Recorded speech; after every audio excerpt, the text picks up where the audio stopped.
colonized India, which resulted in their cultural conservative being ruined. Ladies and gentlemen, what happened, what they failed to understand was, since if India was still a conservative society, there wouldn't be no diversity. There would be a pocket of many different empires and many different societies which would have their own cultural conservative. Yes, our side of opposition agrees to that, but what we would like to say that since this cultural conservative was ruined, it allowed diversity to take place. This diversity opened the mind of many people. This diversity made people accept other different kinds of cultures. That's why in this current world, India is one of the most diverse countries, as you can see today. This open-mindedness has allowed many different countries to come together. One information is not taken. This open-mindedness has benefited India as a whole. Moving on, let's say that development in India did not happen as much, even though we have been constantly coming up and telling that British colonization has developed India's economy in various ways. Ladies and gentlemen, they came and presented the point that development did not happen as much. Ladies and gentlemen, our side opposition says, to rebut this point, I'd like to say that India, in case we consider that the British colonization has not taken place, what would happen then?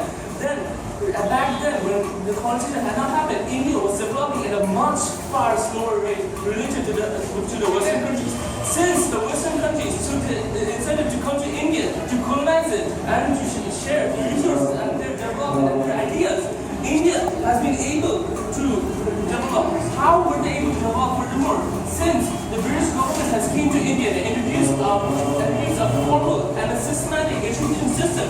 Because of this system, people were able to get education.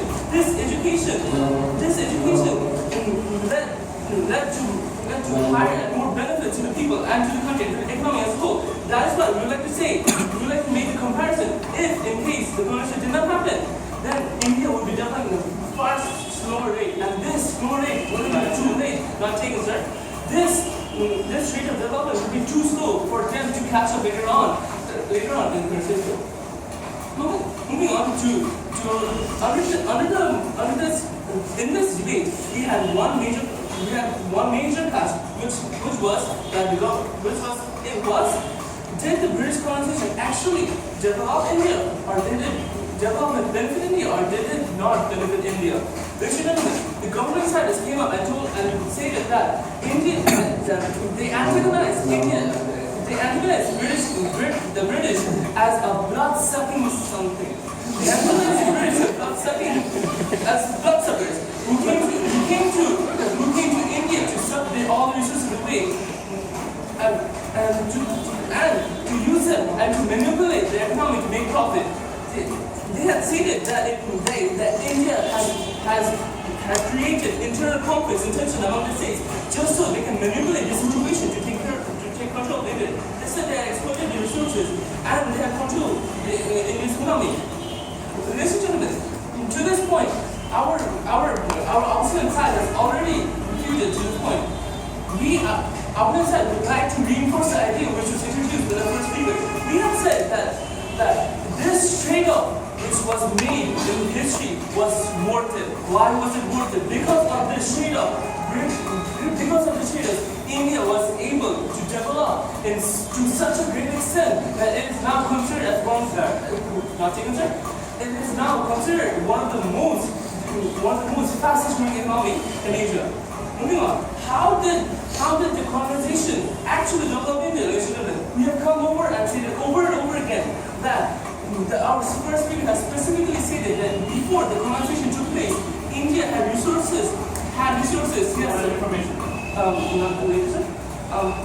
India had resources, but they were being underutilized. Because they were being underutilized, the British came with their blueprint, with their ideas, and they introduced industrialization. With these ideas, people were able to utilize these resources. What happened back then? Yes, we cannot change the past that British did exploit it. But what led to this? These ideas remained in the Indian subcontinent.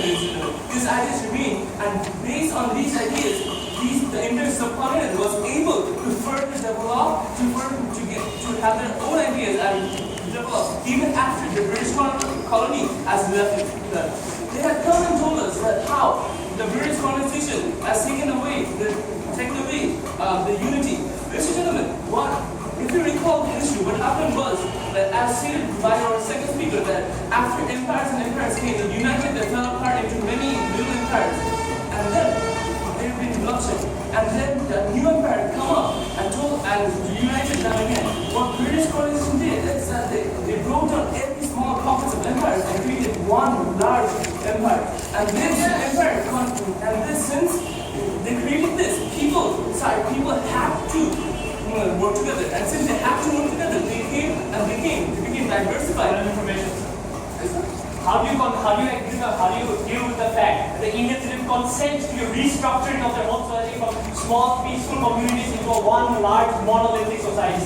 Sir, to repeat that, we'd like to reinforce the idea once again that the trade-offs, that they did not have the consent, we agree, but at the end of the day, what happened is that at the long term, there has been a huge benefit to the Indian economy. The trade-off was necessary so the Indian subcontinent would be able to develop the economy further.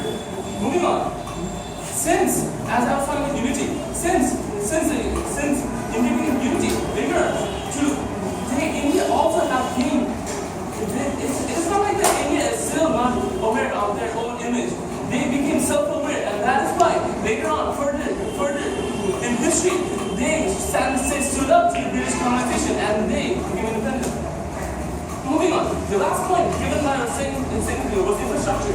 India hugely benefited the economy, but how? They gave us a system. They introduced the idea of basic human rights, as the example stated before, that wives were burned alive with their husbands. People did not know their basic human rights to live on.